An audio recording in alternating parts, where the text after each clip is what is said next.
Om Swastiastu, Namo Buddhaya, salam kebajikan dan salam sejahtera bagi kita semua. Assalamualaikum warahmatullahi wabarakatuh. Saya di sini akan menjelaskan materi tentang macam-macam ideologi dan sifat-sifatnya. Sebelum kita pergi ke materi, mari berkenalan dulu dengan saya. Halo, perkenalkan, nama saya Ika Iftahun Nikmah dari Fakultas Ilmu Sosial dan Ilmu Budaya, Program Studi Psikologi Universitas Trunojoyo, Madura. Video kali ini dibuat untuk menyelesaikan tugas dari guru pengampu pelajaran Pancasila yaitu Ibu Desi. Jadi, ideologi berasal dari dua kata, yaitu idea dan logos. Dua kata ini berasal dari bahasa Yunani. Idea memiliki arti gagasan atau konsep, atau paham, atau pengertian dasar atau cita-cita.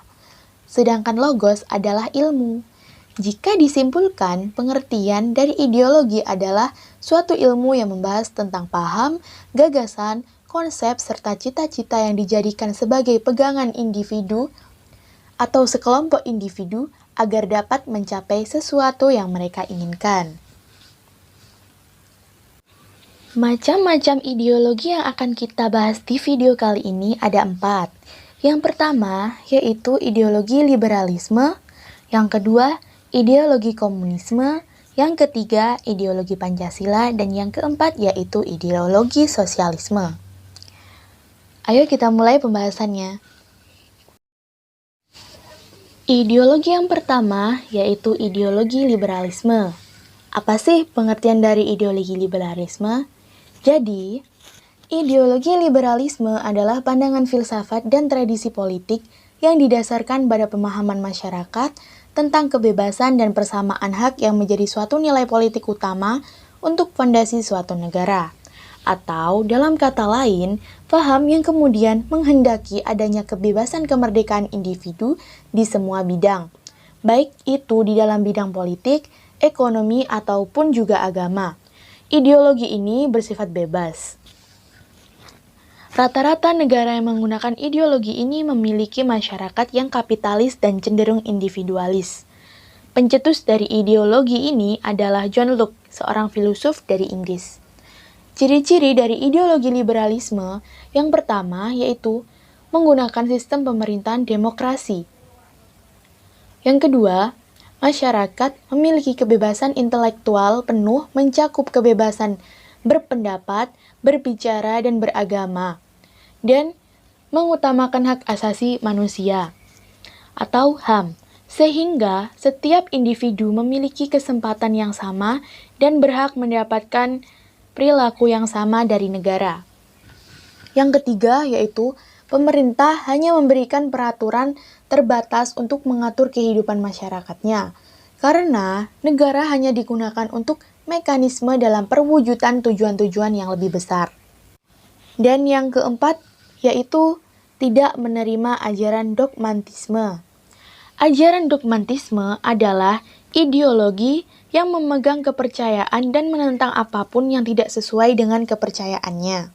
Sehingga dari ajaran ini, masyarakat banyak yang tidak berpikir atau hanya ikut-ikutan saja dalam berpendapat.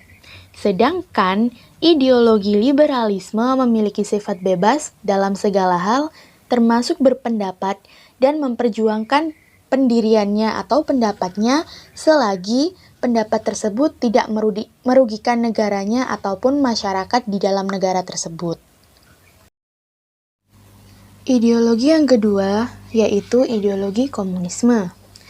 Ideologi komunisme adalah paham yang mengacu pada sistem sosial dan ekonomi yang didasarkan pada kepemilikan publik, mencangkup reproduksi barang dan penggunaan sumber daya alam, bertujuan untuk kemakmuran masyarakat komunis tanpa kelas dan semua orang sama. Paham ini bersifat mendoktrin. Menurut ideologi komunis, kepentingan-kepentingan individu harus tunduk kepada kehendak partai, negara, dan bangsa. Pencetus ideologi komunisme adalah Karl Marx. Ciri-ciri dari ideologi komunisme antara lain yang pertama yaitu penganut ideologi ini biasanya ateis karena mereka tidak mempercayai adanya Tuhan. Yang kedua, kurang menghargai manusia sebagai individu. Karena mereka lebih mementingkan kepentingan kelompok daripada kepentingan individu. Yang ketiga yaitu mengajarkan teori perjuangan. Teori perjuangan di sini itu contohnya adalah perlawanan antara kaum proletariat dengan kaum kapitalis atau tuan tanah. Selanjutnya, kepemilikan barang jadi milik bersama. Karena orang atau negara yang menggunakan ideologi komunisme tidak akan membiarkan seseorang memiliki hak pribadi atau menguasai hartanya. Dengan kata lain, negara yang menggunakan ideologi ini mengambil alih atas kepemilikan barang-barangnya dari rakyatnya menjadi aset negara. Bahkan, rakyat pun dikuasai oleh negara. Kemudian, penganut ideologi ini juga mementingkan kepentingan kelompok daripada individu. Dan yang terakhir, revolusinya menyebar ke seluruh dunia dengan doktrin The Permanent atau Continuous Revolution. Negara yang menggunakan ideologi komunisme antara lain adalah Republik Rakyat Tiongkok, Korea Utara, Kuba, Laos, dan Vietnam. Ideologi yang ketiga yaitu ideologi Pancasila. Kita tidak asing dengan yang namanya ideologi Pancasila karena ideologi Pancasila digunakan di negara kita yaitu negara Republik Indonesia. Nah, pengertian dari ideologi Pancasila adalah paham yang didapat dari nilai-nilai leluhur budaya dan religius bangsa Indonesia berdasarkan 5 dasar negara yang tercantum pada pembukaan UUD 1945 alinea keempat, yaitu ketuhanan yang Maha Esa, kerakyatan yang adil dan beradab, persatuan Indonesia, kerakyatan yang dipimpin oleh hikmat kebijaksanaan dalam permusyawaratan perwakilan, dan keadilan sosial bagi seluruh rakyat Indonesia. Ciri-ciri dari ideologi Pancasila yang pertama yaitu pemerintah dengan sistem demokrasi, di mana pemimpin dipilih dari kalangan rakyat, untuk rakyat, dan oleh rakyat melalui pemilihan umum yang dilaksanakan setiap 5 tahun sekali. Kemudian, di setiap kegiatan pasti menggunakan nilai-nilai Pancasila, seperti musyawarah mufakat, kerja bakti desa, menghormati perbedaan agama, suku, ras, dan budaya, dan masih banyak lagi. Karena negara Indonesia terdiri dari berbagai macam suku, ras, dan budaya. Dan selanjutnya, nilai dan cita-cita bangsa berasal dari masyarakatnya sendiri. Mengapa begitu? Karena masyarakat Indonesia adalah masyarakat yang majemuk, jadi memiliki banyak sekali kebudayaan di setiap daerahnya. Ideologi Pancasila dibagi menjadi 2, yaitu ideologi terbuka dan ideologi tertutup. Pengertian dari ideologi terbuka yaitu mampu menyesuaikan diri menghadapi perkembangan zaman tanpa harus mengubah nilai dasarnya. Dengan kata lain, ideologi Pancasila dapat hidup di berbagai zaman dan mampu mengatur dinamika masyarakat yang sering berubah-ubah. Contoh dari ideologi terbuka Pancasila adalah mengutamakan hak asasi manusia untuk setiap warganya. Jadi, setiap warga negara Indonesia memiliki hak yang sama dari pemerintah, mulai dari hak hidup, hak berpendidikan, hak pekerjaan, dan masih banyak lagi. Di dunia globalisasi ini, ideologi Pancasila bisa menyesuaikan diri. Contohnya, di dunia pendidikan, perkembangan pendidikan yang dahulu di Indonesia hanya menggunakan kertas dan pensil, sekarang bisa menggunakan teknologi seperti komputer dan handphone, serta menggunakan jaringan internet yang telah disediakan oleh pemerintah untuk seluruh warga negara Indonesia. Kemudian, Pancasila sebagai ideologi tertutup. Pancasila sebagai ideologi tertutup yaitu menentukan tujuan norma-norma politik dan sosial yang harus dipatuhi oleh setiap masyarakat negara Indonesia.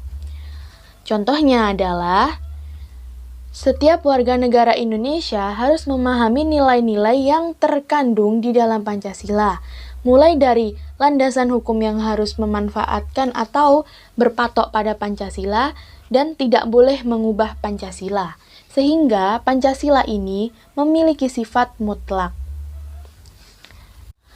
Dari kedua ideologi tersebut, terbuka dan tertutup, kita dapat menyimpulkan bahwa ideologi Pancasila ini memiliki sifat aktual, dinamis, antisipatif, sehingga mampu menyesuaikan perkembangan zaman.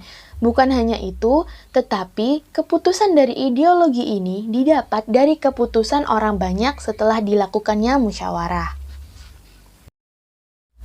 Ideologi yang keempat atau ideologi yang terakhir yaitu ideologi sosialisme. Ideologi sosialisme adalah paham yang mengutamakan kepentingan kelompok dalam persamaan serta kesamaan dalam menjalani kehidupan demi terwujudnya kerukunan dan kemakmuran rakyat. Ideologi ini bersifat kolektif, sehingga dapat membawa kemakmuran rakyat. Kolektif sendiri memiliki makna individu yang bekerja sama untuk tujuan tertentu tanpa adanya kesenjangan di dalamnya. Pencetus dari ideologi sosialisme adalah Karl Marx. Ciri-ciri dari ideologi sosialisme yang pertama yaitu hak milik pribadi atas alat-alat produksi mesin dilakukan secara terbatas. Yang kedua, menggapai kesejahteraan secara damai dan demokratis. Yang ketiga, berusaha meningkatkan kesejahteraan rakyat dan perbaikan nasib buruh dengan luas secara bertahap. Yang keempat, negara diperlukan selama-lamanya. Namun, ideologi sosialisme tidak mengutamakan hak asasi manusia atau HAM. Ideologi sosialisme ada karena pada waktu itu ada kesenjangan sosial antara kaum kapitalis dan kaum buruh.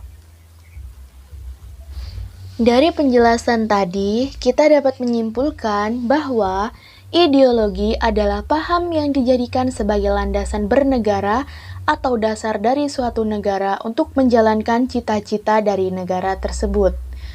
Kemudian, ideologi liberalisme adalah ideologi yang mengedepankan kebebasan untuk rakyatnya.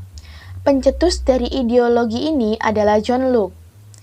Setelah itu, ideologi komunisme dan sosialisme itu sebenarnya sama. Namun, warga negara yang memiliki paham komunisme lebih suka menyebut dengan paham sosialisme karena lebih berkelas. Tapi, tidak semua negara yang menganut paham komunisme menggunakan istilah sosialisme, seperti Republik Rakyat Tiongkok. Sedangkan, negara yang menggunakan ideologi komunisme tetapi menyebut negaranya menggunakan ideologi sosialisme adalah negara Prancis. Pencetus dari dua ideologi ini yaitu Karl Marx. Selanjutnya, ideologi sosialisme ada karena adanya kesenjangan sosial antara kaum kapitalis dan buruh di negara Prancis pada saat itu. Dan yang terakhir, ideologi Pancasila adalah nilai-nilai leluhur budaya yang religius dari bangsa Indonesia yang berdasarkan pada 5 dasar negara, yaitu ketuhanan yang Maha Esa, kerakyatan yang adil dan beradab, persatuan Indonesia, kerakyatan yang dipimpin oleh hikmat, kebijaksanaan dalam permusyawaratan perwakilan, dan keadilan sosial bagi seluruh rakyat Indonesia. Ideologi Pancasila ini bersifat aktual, sehingga dapat berkembang menyesuaikan zaman, serta ideologi ini memiliki sifat yang mutlak, tidak dapat diganti karena merupakan warisan dari nenek moyang bangsa Indonesia yang harus kita jaga dan kita lestarikan. Seperti yang tercantum pada ideologi Pancasila terbuka dan ideologi Pancasila tertutup. Dan sekian dari saya. Semoga bermanfaat. Saya ucapkan terima kasih dan mohon maaf bila ada salah kata. Wabillahi taufiq wal hidayah. Wassalamualaikum warahmatullahi wabarakatuh.